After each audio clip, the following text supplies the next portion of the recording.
Good morning, students. We are going to start Joule's law of heating. So, as you have studied in the 10th standard, as you know that Joule's law of heating क्या होता है, ये आप सबसे पहले आपको पता होना चाहिए. अब जैसे फैन ऑन करते हो, कुछ टाइम तक फैन को ऑन करके रखते हो. After some time if you touch the fan तो आपको लगेगा कि फैन जो है वो गर्म हो जाता है, वो हीट प्रोड्यूस करता है.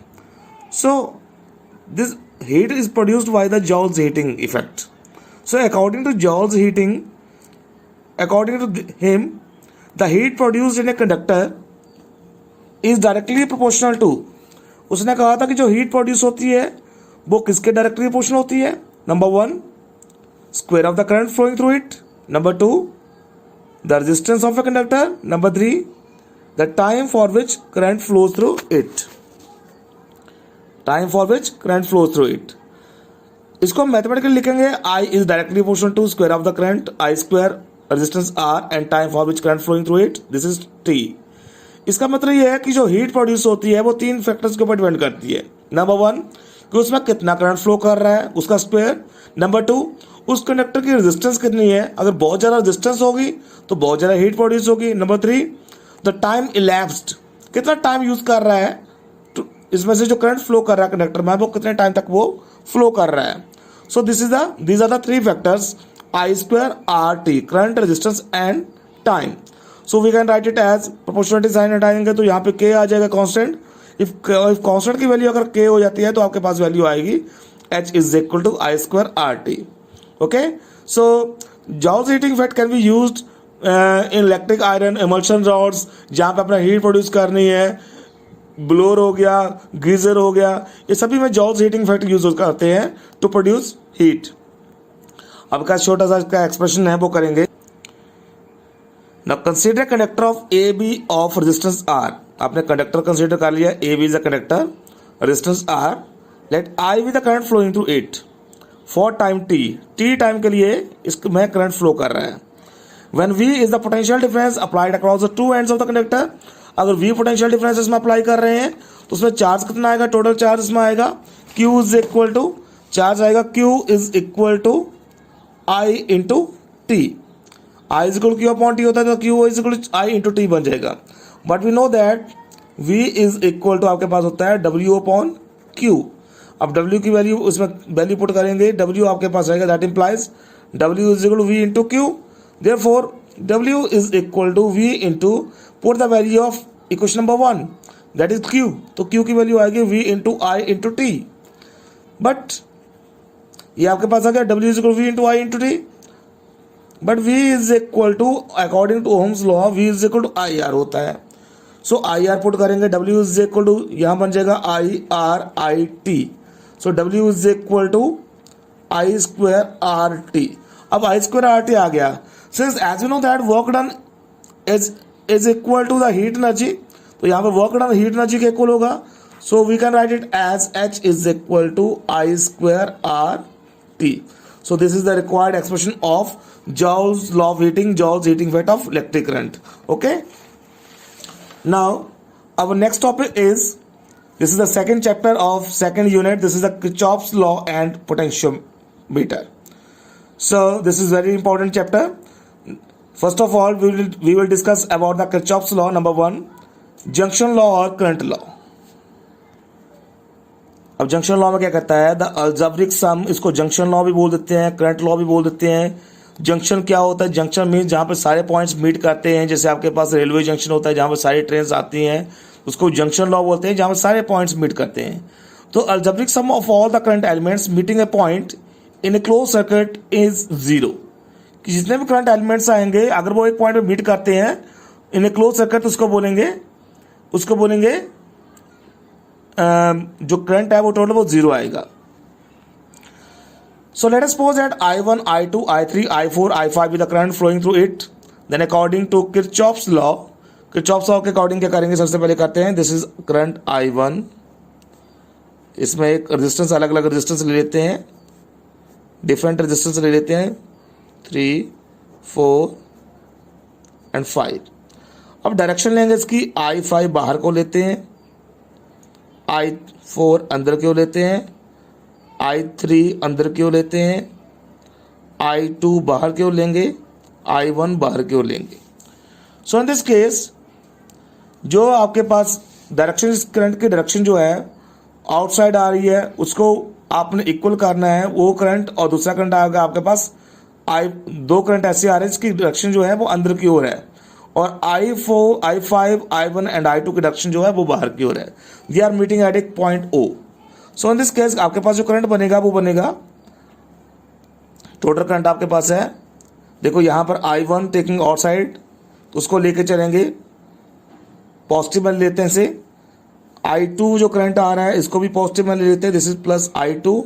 अब इसकी डायरेक्शन अंदर की ओर है, इसको लेंगे minus, minus plus minus I3, उसके बाद I4 अंदर की ओर है, so plus minus I4 plus I5 is equal to 0। So according to junction law sum of all the points is equal to 0। So we get I1 plus I2 minus I3 minus I4 plus I5 is equal to 0. So I1 plus I2 plus I5, this will be equal to I3 plus I4. Okay. So we can write it as, अगर सभी को हमने summarise form में लिखना है, so we can write it as summation of I is equal to 0. Means sum of all the current elements is equal to 0. Next Kirchhoff's second law is loop law or voltage law. So according to this law,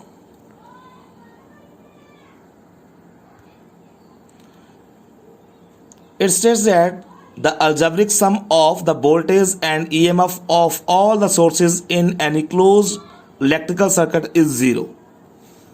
Sum of voltage and EMF of all the sources. अब voltage कितनी आएगी, total voltage इसमें आ रही है, EMF of cell आ रही है E, और जो उसका वोल्टेज आएगा डेल्टा V लिखेंगे इसको, summation of delta V, this is equal to 0.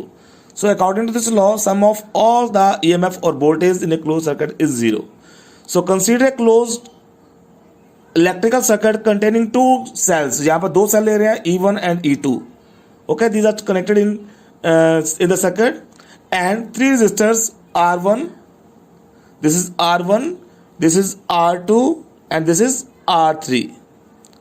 These three resistors are connected in the circuit. So the EMF of the cell is taken as negative if we move in the direction of increasing potential. अगर यहाँ से negative की ओर positive में जा रहे हैं, increasing potential का मतलब है बैटरी के नेगेटिव से पॉजिटिव की ओर जा रहे हैं तो साइन को हमने लेना नेगेटिव। अगर पॉजिटिव टू नेगेटिव की ओर जा रहे हैं तो उसको लेना हमने पॉजिटिव। जैसे यहाँ पे आएंगे पॉजिटिव टू नेगेटिव की ओर जाएंगे तो उसको पॉजिटिव लेना है। दूसरा पॉइंट आता है the product of resistance and current in the circuit is taken as positive. देखो करंट, डायरेक्शन ऑफ करंट, अगर जिस डायरेक्शन में हम सर्किट लेके जा रहे हैं वो डायरेक्शन करंट की उसका प्रोडक्ट और रेजिस्टेंस, उसका प्रोडक्ट और रेजिस्टेंस जो है वो उसको लेंगे हम पॉजिटिव अगर वो सेम डायरेक्शन में जा रहा है। सो पहले करेंगे इसमें apply Kirchhoff's law. Apply Kirchhoff's law किस पे अप्लाई करेंगे, सबसे पहले ABEFA circuit, enclosed circuit ABEFA, दोबारा देख लो ABEFA। सबसे पहले हम यहां से स्टार्ट करेंगे बैटरी से, तो नेगेटिव टू पॉजिटिव, देखो इस डायरेक्शन में जाना है, इस डायरेक्शन में जैसे मैंने एरो बनाया ABEFA, इस डायरेक्शन में जाना है तो नेगेटिव टू पॉजिटिव चलेंगे। नेगेटिव टू पॉजिटिव मैंने बोला है तो उसको लेंगे हम -E1। उसके बाद आ रहा है, अब यहाँ पर आ जाते हैं, यहाँ पर जो रेजिस्टेंस है वो है I3, यहाँ से I2 रेजिस्टेंस आ रही है, I2 प्लस I1 जो है वो I3 बना रहा है, तो I3 रेजिस्टेंस जो है वो R2 में क्रॉस कर रही है तो उसका लिखेंगे plus I3 R2 because direction of current is same as that of circuit. हमने ABEFA लिया है तो सर्किट के सेम है करंट की डायरेक्शन। उसके बाद आएगा ये चीज आ गई, उसके बाद आएगा I1 और R1, तो ये भी प्लस का आएगा, plus I1 R1, this is equal to 0। सो यहाँ पे हमने E1 की वैल्यू निकाल लेनी है, E1 इज इक्वल टू, बाकी टर्म सारी इधर ले जाओ, ये आएगी आपके पास I1 R1 plus I3 R2। This is equation number 1। Similarly for close circuit, अब पूरा सर्किट लेंगे, इसमें हम ABCDEFA,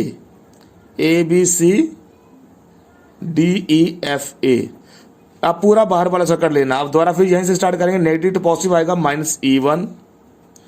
अब यहाँ पर आ जाते हैं, यहाँ पर आ जाते हैं, यहाँ पर आएगा, और यहाँ पर आएगा पॉजिटिव टू नेगेटिव है तो +E2।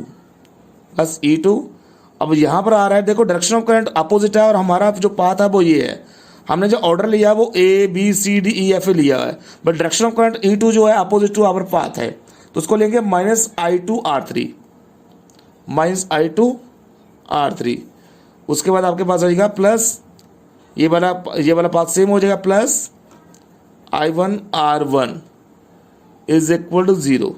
तो यहाँ पर आएगा, इसको लिख सकते हैं E2 - E1 is equal to I1R1 - I2R3। इसको हम समराइज करके लिख सकते हैं, this is equal to summation of E is equal to summation of IR। So ये आपके पास आ गया रिक्वायर्ड रिजल्ट। अब एक छोटा सा पॉइंट है इसका, difference between the Kirchhoff's first law and second law. तो उसका डिफरेंस क्या बनेंगे, देखो फर्स्ट लॉ जो आपके पास आ रहा है, this is the first law. ये कहता है कि it supports the law of conservation of charge, ये law of conservation of charge को सपोर्ट करता है। जो सेकंड लॉ आता है, it supports the law of conservation of energy. Okay, it supports the law of conservation of energy. First law में आता है, according to this law total current is equal to 0। Second law में इसमें आता है, according to this law summation of E is equal to summation of IR। इसमें आता है नंबर 1 पे, the circuit can be used in open और close. इसमें ओपन और क्लोज सर्किट दोनों यूज कर सकते हैं। This law can be used in a close circuit only.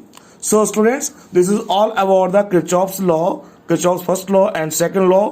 So in next topic we will discuss about the Wheatstone bridge principle, okay, and its applications in the meter bridge. So students, I hope you all understand this topic. Thank you very much.